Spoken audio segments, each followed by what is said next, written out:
Les aéroports ne sont pas seulement des terminaux d'arrivée et de départ pour votre voyage merveilleux. Ce sont des systèmes fortement gérés qui rapportent, comparent et calculent chaque minute et chaque dollar. Outre les sols propres et les messages enthousiastes pour les appelants, un ensemble de mystères est caché à la vue des étrangers. Des frais volontairement obscurcis et des séquences de manipulation des tarifs, aux méthodes d'espionnage discrètes et au rouage du fonctionnement des aéroports, les aéroports et les compagnies aériennes ont maîtrisé l'art de créer l'illusion que les voyageurs sont pleinement aux commandes alors qu'en réalité, ce n'est pas le cas. Alors que se passe-t-il au-delà des portes d'embarquement et comment pouvez-vous déjouer le système? Plongeons dans les vérités moins connues du voyage aérien et découvrons les secrets des aéroports qu'ils ne veulent pas que nous sachions. Acheter un billet d'avion peut sembler assez ordinaire. Cependant, les compagnies aériennes se livrent à une pratique élaborée d'offres et de demandes. Cela peut également être décrit comme le phénomène par lequel les prix des billets varient souvent, parfois même dans la journée, en fonction des conditions telles que le nombre de billets disponibles, les horaires et l'appareil que vous utilisez pour faire votre recherche. Par exemple, Par exemple, les compagnies aériennes savent que les voyageurs d'affaires sont plus susceptibles de réserver des vols en semaine et depuis des ordinateurs de bureau, donc les prix des billets peuvent être plus élevés pour ces utilisateurs. Pendant ce temps, les recherches effectuées le week-end depuis des appareils mobiles peuvent donner des tarifs plus bas, ciblant les voyageurs de loisirs plus sensibles au prix. Les sites web suivent également votre activité via des cookies, et si vous tapez plusieurs fois le numéro de vol, le système le capte. Le prix peut être légèrement augmenté avec l'intention de vous pousser à choisir le service de manière urgente, car le prix peut être augmenté encore plus. Éviter un tel stratagème peut se faire en fermant les cookies du navigateur ou en utilisant le mode navigation privée. Un autre stratagème similaire est la tarification géociblée. Par exemple, si vous recherchez depuis l'Amérique du Nord ou l'Europe, vous verrez des prix de billets légèrement plus élevés que si vous cherchez depuis un pays en Asie ou en Afrique. Les voyageurs astucieux utilisent des VPN pour masquer leur emplacement et chercher les meilleurs tarifs, et le mécanisme pour le faire a été expliqué ci-dessus. Le timing est un autre facteur crucial. Les données des compagnies aériennes révèlent que les prix baissent souvent les mardis après-midi, lorsque les compagnies ajustent leur inventaire après l'afflux du week-end. Cependant, le moment idéal pour réserver peut varier en fonction de la destination et de la saison. Réserver trop tôt ou trop tard peut coûter cher. Le bon moment est souvent environ 45 à 60 jours avant le départ pour les vols intérieurs et un peu plus longtemps pour les voyages internationaux. Comprendre ces stratégies tarifaires peut vous faire économiser des centaines de dollars. Dans le secteur aérien, le surréservation est une pratique bien connue et peut-être l'un des sujets les plus controversés. Les compagnies aériennes vendent plus de billets que le nombre de sièges disponibles dans un avion, car il est prévu qu'un pourcentage des acheteurs n'utiliseront pas leur siège, soit en annulant leur achat, soit en ne se présentant tout simplement pas. Cette stratégie permet aux compagnies aériennes de générer des revenus élevés et de garantir que chaque vol est entièrement réservé. Mais lorsqu'il y a plus de personnes que prévu dans le bus, une perturbation est notée. Si un vol est surréservé, les compagnies aériennes demanderont d'abord des volontaires pour renoncer à leur siège en échange d'une compensation, comme des bons ou des crédits de voyage. Lorsque pas assez de personnes se portent volontaires, la compagnie aérienne commencera à refuser des passagers involontairement. Ce que beaucoup de voyageurs ignorent, c'est qu'ils peuvent obtenir une somme d'argent assez importante sous forme de compensation chaque fois que cela se produit. Par exemple, les passagers aux États-Unis ont droit à jusqu'à 1 550 $ en espèces s'ils se voient refuser l'embarquement en raison de surbooking pour une durée de retard plus longue. Les compagnies aériennes utilisent des modèles prédictifs pour déterminer qui sera éjecté, et ce sont généralement ceux qui ont les billets les moins chers ou pas de statut. Un autre conseil est de s'enregistrer tôt et d'avoir un statut élite. Les deux facteurs peuvent réduire votre risque d'être débarqué. Si vous vous trouvez dans cette situation, insistez toujours pour un remboursement en espèces plutôt que des bons de vol. Les bons comportent généralement des conditions, ce qui peut signifier qu'un bon n'est valable que pendant certaines périodes de l'année.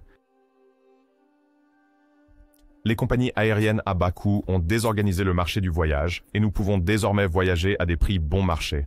Le problème est que le prix bon marché vient avec une ou deux conditions. Ces transporteurs décomposent les services qui étaient auparavant inclus dans le coût du billet et les utilisateurs sont facturés séparément pour le transport des bagages et le choix de leur siège, jusqu'à l'impression de leur carte d'embarquement. Néanmoins, bien que des options de billets comme un vol à 50 $ puissent d'abord paraître peu coûteuses, les frais pour les bagages enregistrés, un espace suffisant pour étendre vos jambes et un sandwich s'ajoutent au prix d'un billet d'avion moyen. Les frais de bagages sont une source majeure de revenus pour les compagnies aériennes à bas prix.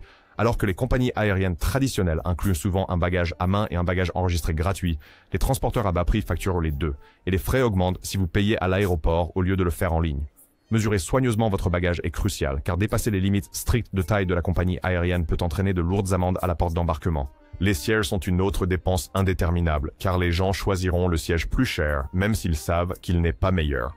Les compagnies à bas prix ne garantissent pas la sélection de sièges particuliers, et si désiré, cela peut être fait pour 10 à 50 $ par siège. Certains passagers peuvent être regroupés en famille ou en groupe, tandis que d'autres peuvent bien être séparés même s'ils ont réservé des sièges ensemble, à moins qu'ils ne soient prêts à payer un peu plus. À bord, vous n'obtiendrez pas de boissons non alcoolisées et de snacks gratuits. Parfois, l'eau non plus n'est pas gratuite. Ainsi, pendant votre voyage, emporter de la nourriture et une bouteille d'eau vide, par exemple, à remplir une fois de l'autre côté de la sécurité est économique. Les files de sécurité prioritaires ont été annoncées comme un moyen de passer la ligne au point de contrôle de sécurité, mais elles ne sont pas toujours efficaces à cet égard. Ce sont généralement des files comme les normales, mais pendant certaines heures de pointe, elles deviennent aussi congestionnées que les normales parce qu'elles se rejoignent à certains points de contrôle.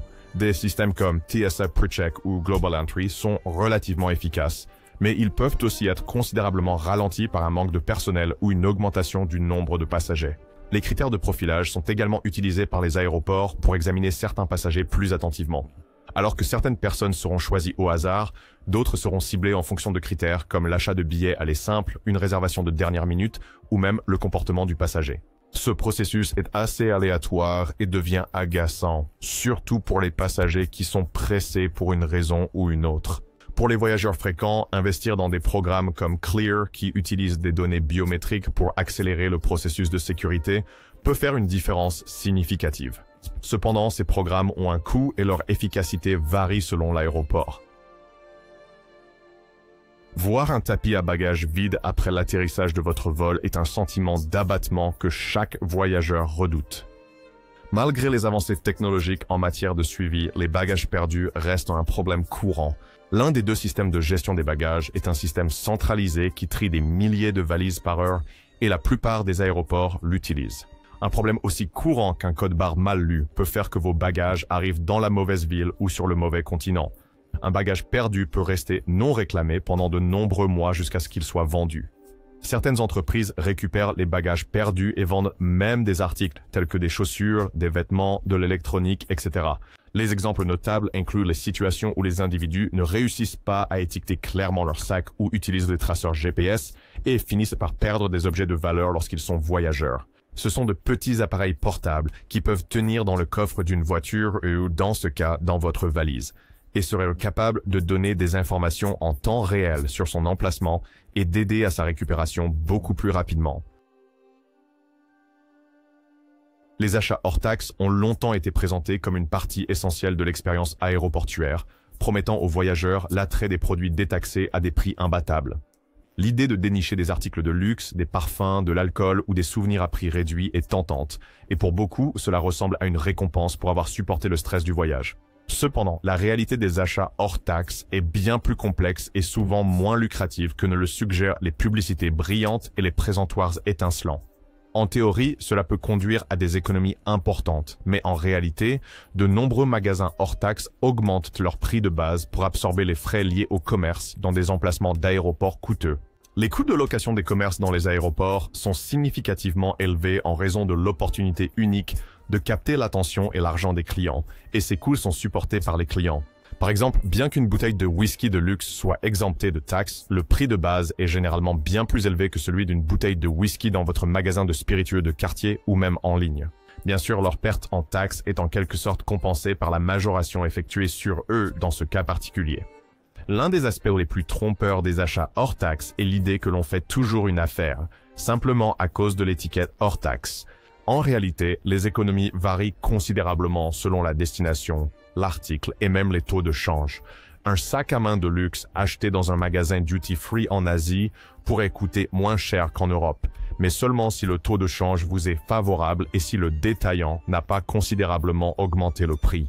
Les voyageurs avertis qui font leurs recherches constatent souvent que faire leurs achats localement ou en ligne offre de meilleures affaires que de se fier aux boutiques hors taxes. En conclusion, il est souvent tentant de penser qu'il y a une bonne valeur économique pour les produits proposés, même s'il y a moins d'économies sur les prix. La prochaine fois que vous vous préparez pour ces étagères brillantes et ces slogans sans taxe, réfléchissez à si le prix affiché est justifié. Et je pas que vous avez pour payer le prix le plus bas que vous puissiez payer pourrait être de tourner le dos au magasin et de dépenser votre argent pour un but plus précieux là où vous allez. Les aéroports font partie des endroits les plus surveillés au monde, avec une technologie avancée qui suit presque tous les aspects des mouvements des passagers. Bien que cette surveillance soit vitale pour la sécurité, elle sert également des fins commerciales, souvent au détriment de la vie privée des passagers. Des caméras de reconnaissance faciale à l'exploration des données Wi-Fi, les aéroports collectent plus d'informations que la plupart des voyageurs ne le réalisent. Les caméras avec des fonctionnalités de reconnaissance faciale couvrent les passagers dès leur arrivée au terminal. Ces systèmes, utilisés avec des identifiants uniques lors de l'embarquement, remplacent les documents traditionnels, mais ils représentent une menace pour la vie privée. Les données biométriques sont stockées dans des bases de données et peuvent également être transférées à de nombreux organismes sans autorisation précise. Les aéroports utilisent des balises Bluetooth et des capteurs pour surveiller le flux de passagers. Les smartphones émettent des signaux qui révèlent combien de temps les passagers passent dans les files de sécurité, les magasins et les zones d'attente. Ces données aident les aéroports à optimiser l'aménagement, mais sont également vendues à des détaillants qui les utilisent pour la publicité ciblée. Une autre source de collecte de données comprend l'accès au réseau Wi-Fi public dans les aéroports. La plupart des réseaux obligent l'utilisateur à accepter des conditions qui permettent au réseau d'obtenir l'historique de navigation, les adresses e-mail et les données de localisation. Il est généralement divulgué aux annonceurs ou utilisé dans le cadre de programmes de fidélité pour créer un profil d'un consommateur. Si vous avez vu des publicités liées à vos voyages après vous être connecté au Wi-Fi de l'aéroport, voici pourquoi cela se produit. Les aéroports sont d'immenses écosystèmes de données conçus pour assurer la sécurité et l'efficacité, mais aussi pour tirer profit de vos informations. Comprendre ces systèmes vous aide à naviguer entre les compromis et à protéger votre vie privée pendant vos voyages. Les salons d'aéroport, longtemps considérés comme des havres exclusifs pour les voyageurs de première classe et classe affaires, sont plus accessibles qu'on ne le pense. Avec quelques connaissances d'initiés, presque tout le monde peut profiter de leurs avantages, transformant le chaos des aéroports en une expérience plus relaxante. La plupart des salons d'aéroport vendent des laissez-passer d'une journée au public à un prix moyen de 20 à 50 $ pour les voyageurs de la classe économique en déplacement. Cependant, Lounge Buddy et Priority Pass facilitent la localisation des salons et la réservation aux meilleurs tarifs disponibles de manière plus pratique. De tels passes sont essentiels, surtout pour les voyageurs avec de longues escales, car ils ne coûtent rien et offrent des douches, de la nourriture et des sièges confortables. Au-delà des salons principaux, de nombreux aéroports abritent des salons moins connus pour le personnel militaire, les employés des compagnies aériennes ou les clubs de membres. Pendant les heures creuses, certains de ces salons peuvent permettre l'accès payant aux passagers réguliers. Faire des recherches en ligne ou demander au personnel de l'aéroport peut révéler ces joyaux cachés. Plutôt que d'avoir un accès aux salons basé sur le niveau de voyageurs avec leur compagnie aérienne, les voyageurs fréquents avec un statut obtiennent généralement l'accès grâce à des alliances mondiales comme Star Alliance ou One World, même lorsqu'ils voyagent en classe économique. Par exemple, un membre du programme de fidélité de Lufthansa, un voyageur Gold de Lufthansa, peut utiliser les salons d'aéroport de United Airlines lors de vols aux États-Unis. Les salons d'aéroport offrent une gamme de commodités, des snacks et boissons basiques à des caractéristiques luxueuses, comme des services de spa, des chambres de sieste privées et un service de restauration à la carte. Les salons dans les principaux hubs comme Doha, Dubaï et Singapour sont réputés pour leurs offres haut de gamme, y compris des services de concierge personnel et des repas gastronomiques. Les salons adaptés aux familles proposent également des aires de jeu, des repas pour enfants et des divertissements pour faciliter le voyage des familles. Certaines adhésions offrent des avantages aux restaurants d'aéroport, au spa et même à la sécurité accélérée. Par exemple, Priority Pass inclut souvent des réductions dans les établissements d'aéroport, tandis que les cartes de crédit premium peuvent offrir des transferts à l'aéroport gratuits ou un embarquement anticipé. L'accès au salon d'aéroport n'est plus réservé aux privilégiés. Avec les passes journaliers, les avantages des cartes de crédit et tout cela, ils sont presque accessibles à la plupart des voyageurs et constituent un moyen parfait d'éviter la monotonie des aéroports. La prochaine fois que vous voyagerez, renseignez-vous sur vos options. Il y a de fortes chances qu'un salon secret se cache quelque part, prêt à transformer votre expérience. Les aéroports regorgent de structures invisibles et de tactiques qui définissent et déterminent le succès ou l'échec de votre voyage. Que ce soit les jeux de prix, les salons secrets cachés ou connaître les coûts réels des articles hors taxes coûteux, connaître ces secrets vous place en position avantageuse. Pour le voyageur régulier, ou même d'ailleurs pour le voyageur occasionnel, il est toujours utile de connaître tout ce qui se passe en coulisses, car vous économiserez certainement à la fois votre temps et votre argent, ainsi que réduirez votre niveau de stress. N'oubliez pas d'aimer et de vous abonner. On se voit dans la prochaine vidéo.